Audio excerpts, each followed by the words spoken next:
السلام علیکم۔ Story share کر رہی ہوں ایک ایسی بہن کی جن کی زندگی کی مشکلات درود ابراہیمی پڑھنے سے حل ہوئی۔ اسٹوری شیئر کر رہی ہوں انہی کی زبانی جن کی مشکلات اللہ تعالیٰ نے درود ابراہیمی کی برکت سے حل کی۔ درود ابراہیمی سے پہلے زندگی میں کچھ نہ تھا۔ زندگی میں ایک ایسے کڑے اور مشکل وقت کا سامنا کرنا پڑا جب ہر طرف نا امیدی اور مایوسی کا اندھیرا چھا چکا تھا۔ سب نے ساتھ چھوڑ دیا تھا، کوئی تدبیر نظر نہیں آتی تھی۔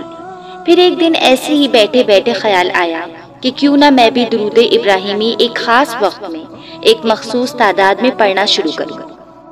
چنانچہ میں نے روز عشاء کی نماز کے بعد ایک ہی جگہ بیٹھ کر درود ابراہیمی 313 بار پڑھنا شروع کیا۔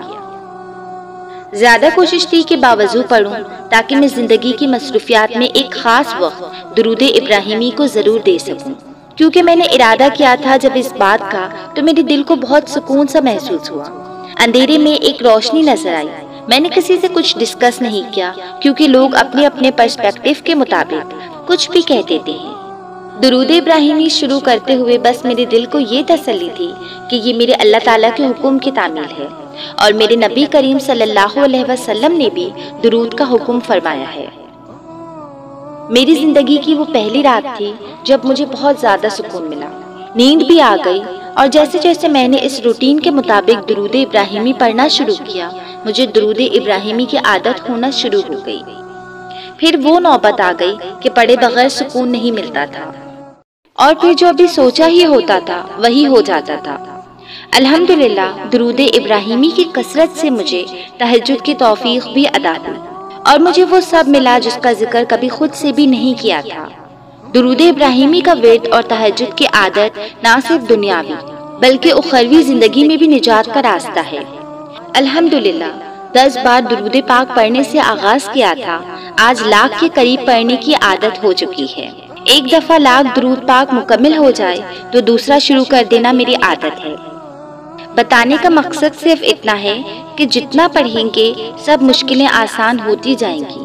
جو چاہیے تھا وہ مل گیا۔ درود ابراہیمی نے اس چیز کو بھی ممکن بنا دیا جس کو دنیا والے ناممکن کا خطاب دے چکے تھے۔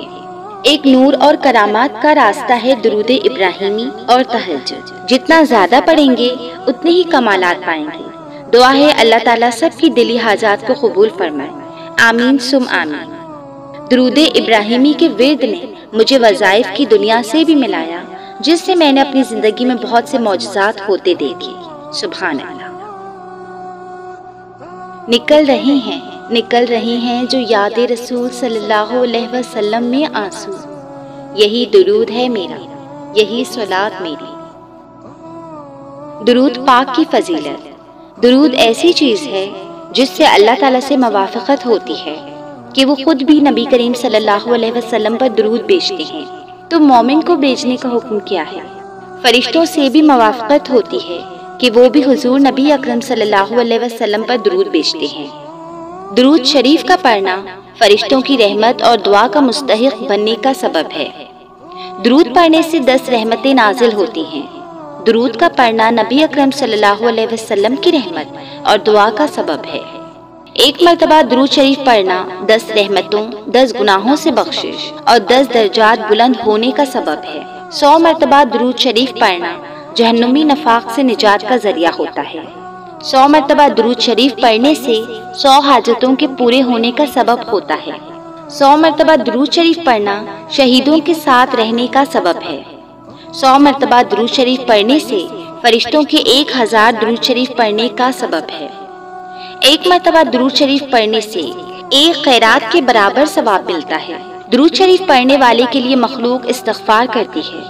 درود شریف اللہ تعالیٰ کا ذاتی عمل ہے، اور قرآن پاک میں اللہ تعالیٰ نے ایمان والوں کو بھی حکم دیا ہے درود و سلام بھیجنے کا۔ اس کا مطلب یہ ہے کہ درود شریف وہ واحد عمل ہے جو اللہ پاک کی سنت ہے، جس میں مخلوق بھی مالک حقیقی کے ساتھ شریک ہوتی ہے۔ نفلی عبادات میں درود شریف کی فضیلت زیادہ ہے، لیکن محبت اور عشق والوں کی نظر میں درود پاک فرض سے بھی زیادہ فضیلت والا عمل ہے۔ یہ ایک ایسا خوبصورت ترین تحفہ ہے جو امتی بارگاہ اقدس صلی اللہ علیہ وسلم نے پیش کر سکتا ہے۔ جس میں درود شریف پڑھنے والے کا نام اور اس کے والد کا نام بارگاہ رسول صلی اللہ علیہ وسلم میں لیا جاتا ہے۔ اب یہ کتنی سعادت کی بات ہے کہ اگر کسی کے والد جو اس دنیا میں نہ ہوں اور اس کی نیک اولاد کی وجہ سے اس کا نام اللہ کے حبیب کی بارگاہ میں لیا جائے، وہ یقیناً جنتی ہی ہوگا۔ سبحان اللہ۔ اللہم صلی علی سیدنا محمد وعلی آلہ وسلم۔ کم از کم 313 بار درود پاک لازمی ورد کیا کیجیے، کیونکہ 313 بار پڑھا گیا درود کثرت درود پاک پڑھنے میں شمار ہوتا ہے۔ تو کوشش کیجیے زیادہ نہیں تو 313 بار درود پاک لازمی پڑھا کیجیے۔ جزاک اللہ۔ جسے پڑھتے ہی عرش پر بہار آ جائے، ایسا ذکر ہے درود پاک۔ سبحان اللہ۔ صلی اللہ تعالی علیہ وآلہ وسلم۔ درود پاک ہر لمحہ، ہر گھڑی، ہر پل۔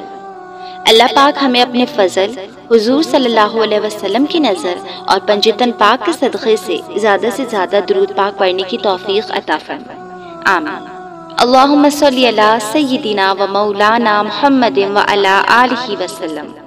الصلاۃ والسلام علیک یا سیدی یا رسول اللہ۔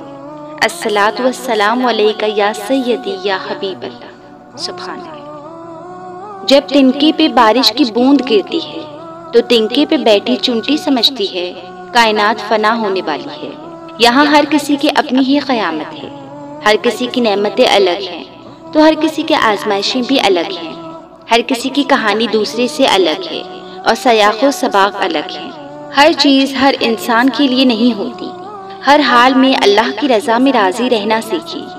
اگر کسی ایک نعمت سے ہمیں محروم رکھا گیا ہے تو دوسری بہت سی نعمتوں سے نوازا بھی گیا ہے، لیکن ہماری کوئی ایک محرومی بسا اوقات دوسری ہر نعمت پہ حاوی ہو جاتی ہے، لیکن یہ بھی اس کا کرم ہے کہ وہ محرومیوں کے ساتھ ہمیں جینے کا حوصلہ دیتا ہے۔ اور اکثر دعائیں جو پوری نہیں ہو رہی ہوتی تو وہ دعائیں بھی کبھی رائگاں نہیں جاتی، انہیں قبولیت نہ بھی ملے لیکن اس رب سے بندے کا رشتہ استوار کیے رکھتی ہیں، اور کچھ امتحان اپنے بندے سے انہیں اپنے قریب کرنے کے لیے بھی لیتا ہے کہ اس کے بندے اس سے قریب ہوں، نہ کہ دنیا کی عیش و عشرت اور یہاں کی رنگینیوں میں نہ کھوئے رہیں۔ تو ہر اس امتحان، ہر اس تکلیف، ہر اس اذیت، ہر اس آزمائش کے شکر گزار رہیں جس کے آنے کے بعد آپ اپنے رب کا قرب پانے میں کامیاب ہو گئے۔ اور کبھی کسی اور کو دیکھ کر یہ مت سوچیں کہ میں محروم ہوں، آپ پر بھی آپ کے رب کی بہت سی عطا ہے۔ زخم بننے سے پہلے وہ مرہم کا انتظام کر کے رکھتا ہے۔ تو جب دور دور تک دھند کے سوا کچھ نظر نہ آتا ہو تو بیٹھے رہنے کی بجائے سفر جاری رکھیں۔ جس قدر آگے بڑھتے جاتے ہیں یہ دھند بھی چھٹتی جاتی ہے، تقدیر واضح ہوتی جاتی ہے اور رب پر یقین بڑھتا جاتا ہے۔ بس اس دھند کے وقت میں دل شکستہ ہونے کی بجائے دعا کی مقدار بڑھا دینا، یہی اپنے رب پہ توکل ہے۔ جب جسمانی بیماریاں دوا لینے سے بھی کنٹرول نہ ہو رہی ہوں تو دوا چھوڑی نہیں جاتی بلکہ دوا کی مقدار بڑھا دی جاتی ہے۔ اسی طرح اگر روح پہ بڑے گھاؤ بڑھ جائیں تو دعا کی مقدار بڑھا دیں اور پھر رکے مت، دعا کا سلسلہ جاری رکھیں۔ کن محبت ہے اس کی اور فیکن یقین کا فلسفہ ہے۔ محبت کرنے والوں کو وہ محبوب رکھتا ہے اور یقین رکھنے والوں کو وہ کبھی مقدر سے ہارنے نہیں دیتا، اور دعائیں مقدر کو بدلنے کی طاقت رکھتی ہیں۔ بے شک ہمارے پروردگار کی ہمارے لیے بے بہا نعمتوں میں سے ایک بڑی نعمت دعاؤں کے وہ ذرائع بھی ہیں جو آفات اور ہمارے بیچ ہمیشہ حائل رہتے ہیں۔ سبحان اللہ۔ جو کہانیاں اللہ کے سپرد کر دی جاتی ہیں ان کا اختتام کبھی بھی مایوسی پر نہیں ہوتا۔ اگر عبادت بوجھ کی بجائے سکون بن جائے تو یہی بندے کی اپنے رب سے عشق کی دلیل ہوتی ہے۔ جو چیز اللہ نے تمہارے دل میں ڈالی ہے یقین جانو وہ نصیب میں بھی وہی ڈالے گا، اور تمہاری دعا ہی تو وہ نعمت ہے جس سے تمہارے مقدر بدل جایا کرتے ہیں، اور پھر اللہ تمہیں یوں خوش کر دے گا کہ جیسے تم نے کبھی کوئی غم دیکھا ہی نہ ہو۔ ابھی تم جس مصیبت سے گزر رہے ہو اس کو راحت میں بدلنے پر تمہارا رب قادر ہے، اور معجزے بھی تو تبھی ہوتے ہیں جب ہم اللہ کی رضا میں راضی ہونا سیکھ جاتے ہیں۔ اور میری رب کی رحمت کی میں کیا مثال دوں، لاکھ عیب بھی ہوں تو وہ ان پر سے پردہ نہیں اٹھاتا۔ آپ کی دعا ہر اس چیز کو آپ تک لے آئے گی جو آپ کے نصیب کا حصہ بھی نہیں ہوتی، اور اپنے رب پر مکمل بھروسہ کرو کیونکہ ادھورے قصے بھی وہی مکمل کرتا ہے۔ اور تمہارے حالات چاہے جیسے بھی ہوں، تمہارا رب کبھی تمہیں تنہا نہیں چھوڑے گا۔ جو آنسو تم نے اللہ کے سامنے بہائے ہیں، ان آنسوؤں کا بھرم اللہ کبھی نہیں توڑتا۔ کسی سے محبت کر کے اسے خدا سے مانگنا آپ کے مخلص ہونے کی نشانی ہے، اور اللہ اپنا راستہ بھی اسی کو دکھاتا ہے جو اس کی طرف آنا چاہتا ہے۔ اللہ پر یقین رکھنے سے وہ بھی مل جائے گا جس کا تم نے کبھی تصور بھی نہیں کیا ہوگا۔ تمہاری زندگی میں صرف دو چیزیں ضروری ہیں، ایک اللہ کا ڈر اور دوسرا اللہ کا ڈر۔ اور میرا اللہ نہ ہی کسی کو چھوڑتا ہے اور نہ ہی کسی سے بیزار ہوتا ہے۔ تمہاری دعائیں فقط تم سے صبر اور اللہ پر پختہ یقین مانگتی ہیں۔ جب تم اس کی چاہت کو اپنی چاہت بنا لیتے ہو تو وہ بھی تمہاری چاہت کے لیے کن فرما دیتا ہے۔ تقدیریں اللہ کے ایک اشارے پر بدل جایا کرتی ہیں۔ تم یقین تو رکھو، وہ اللہ جلد ہی تمہیں بہترین عطا کرے گا۔ اور معجزے بھی تو تبھی ہوتے ہیں جب ہم اللہ کی رضا میں راضی ہونا سیکھ لیتے ہیں۔ دعا مانگا کریں جناب، کیونکہ دعاؤں سے مقدر بدل جایا کرتے ہیں۔ آپ سجدے میں روئیں اور دعا رد ہو جائے، ایسا میرے اللہ کے ہاں ہو ہی نہیں سکتا۔ غم نہ کرو بہترین فیصلے کرنے میں میرا اللہ سب سے بہترین ہے۔